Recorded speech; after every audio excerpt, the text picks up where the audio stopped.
اور مجھے اس کی بات سن لیں اس کو مجھے محب وطنی کا نہ خود سرٹیفکیٹ لینا ہے نہ میں نے اپنے لیڈر کی کسی کی ضرورت نہیں ہے. میں کسی ایسے لیڈر کے ساتھ ایک منٹ بھی نہیں رہا جہاں عامر لیاقت صاحب کئی سال رہے جو انڈیا کو پکارتا رہا ہے اور انڈیا کو ہی اپنا اصل وطن کہتا رہا ہے, جس کا نام آپ کو پتا ہے کہ الطاف حسین ہے. اور اس کے بعد مجھے بتائیے اگر میں صحیح مسائل کی نشان یہ آپ غلط بات کر رہے ہیں اس وقت, پھر کیسے آپ غلط بات کر رہے ہیں اس وقت, آپ غلط بات کر رہے ہیں. میں اس وقت پی ٹی آئی کا حصہ ہوں, آپ میں پی ٹی آئی کا حصہ ہوں. طلال صاحب کہتے تھے میں سب کچھ, آپ غلط بات کر رہے ہیں. اگلی بات آپ بھی اس آدمی کے ساتھ رہے, اس آدمی کے ساتھ آپ نے جو مودی کو اپنے گھر میں بلایا, جو ہمارے گھر آیا, جس نے ہمارے گھر آ کے جس نے ہمارے گھر آ کے ہماری عزت بڑھائی, جندال کو بلانے والے کے ساتھ رہے, ہم اس آپ مودی کو انڈیا کے دوست ٹیلی فون کالیں کرتے ہیں, آپ کی انڈیا سے بنتی ہے, آپ کی انڈیا سے دوستی ہے. کوئی مانے یا نہ مانے, نواز شریف ضمیر کے مجرم اور الطاف حسین قومی مجرم, ریاست کے مجرم. نواز شریف سے کسی کو لاکھ اختلاف ہو, نواز شریف کسی کو پسند ہو یا نہ پسند ہو, لیکن حقیقت یہ ہے کہ نواز شریف نے بھارت سے تعلقات بہتر کرنے کی کوشش کی. نواز شریف کاروباری آدمی تھے, وہ سمجھتے ہیں کہ دونوں ملکوں میں تعلقات بہتر ہونے سے پاکستان کی معیشت کو فائدہ ہوگا.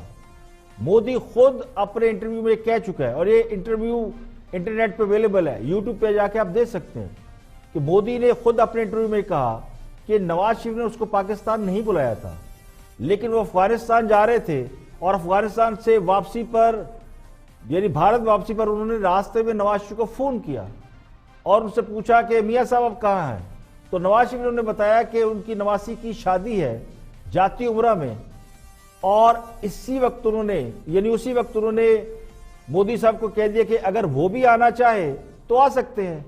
اب یہ وزاداری ہوتی ہے جس کا مظاہرہ نواز شریف نے کیا, جس پر مودی نے طیارے کا رخ موڑا اور پاکستان آ گئے. اب اس کے لیے کئی قوانین بالائے طاق رکھے گئے. اسی پہ اعتراض ہوتا ہے نا کہ مودی صاحب آئے اور کئی لاز کو انہوں نے وائلیٹ کیا اور ریاست کے دعوت نامے پہ نہیں آئے. اگر مودی کو نواز شریف باضابطہ بلاتے تو اس کے لیے وہ باضابطہ طریقے سے آتے, پروٹوکول کے ساتھ آتے. تو یہ اعتراض نواز شریف پہ رہا کہ مودی صاحب ان کے بلانے پہ آئے. اسی پہ بات کر. اس کے برعکس الطاف حسین قومی سیاست کر رہے تھے, ایک پاپولر رہنما تھے, لیکن قومی سیاست کرتے کرتے وہ کسی اور طرف نکل گئے اور ریاست کے خلاف چل پڑے. بس یہی فرق ہے, اور یہ پاکستان کی سیاست کی سب سے المناک تصویر ہے. جہاں دلائل ختم ہو جاتے ہیں وہاں لوگوں پر غداری کے الزامات لگنے شروع ہو جاتے ہیں اور حب الوطنی کے سرٹیفکیٹ بڑھنا شروع ہو جاتے ہیں. تو سیاست کی تصویر کا یہ رخ نہ صرف المناک ہے بلکہ بڑی حد تک بھیانک ہے, جو قوم کو اس قسم کی جمہوریت سے بیزار کرتا ہے.